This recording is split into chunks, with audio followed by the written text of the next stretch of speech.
Well, here we are in the judging room for the Air New Zealand Wine Awards 2012.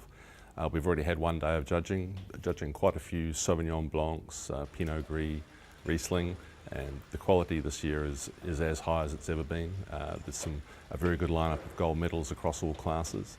Today we're tasting predominantly Pinot Noir, and you can see lined up here quite a few Pinot Noir wines from mostly the 2011 vintage, but a few 2010s as well. And Pinot Noir is a very high profile variety in New Zealand, and we expect to see some outstanding wines here.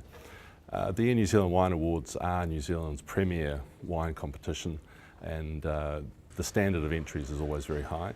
We have about 1,400 entries this year, which is quite a large number, and we have an expert group of 5 panels, including 3 international judges. So we do judge these wines on very much an international standard. This is in fact the 26th year of the Air New Zealand Wine Awards, and over those 26 years the competition's grown significantly. It used to be 3 panels, now we're up to 5 panels of wine judges, so it takes 3 days to go through that number.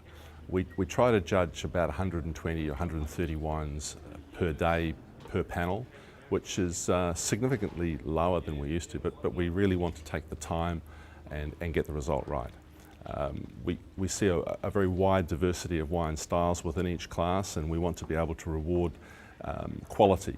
We want to recognise and reward the good quality wines that are showing up, and they might not always be obvious. So it takes time, and the judges really need to work together to get it right. The New Zealand wine sector has grown dramatically in the last 10 years particularly.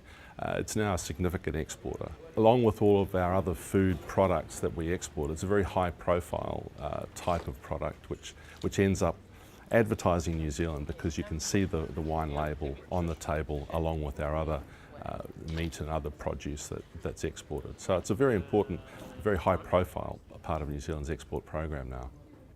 New Zealand wine has changed dramatically in the 30 years I've been involved in the business. We've gone from being a potential good producer to now a very good, almost great producer. So we are recognising the varietal styles that we have in this country that can do very well, and we are comparable now to the very best in the world. Our wines are shown all around the world. They get reviews from international commentators, and they're right up there with the very best, and it's something that we as New Zealanders can be very proud of.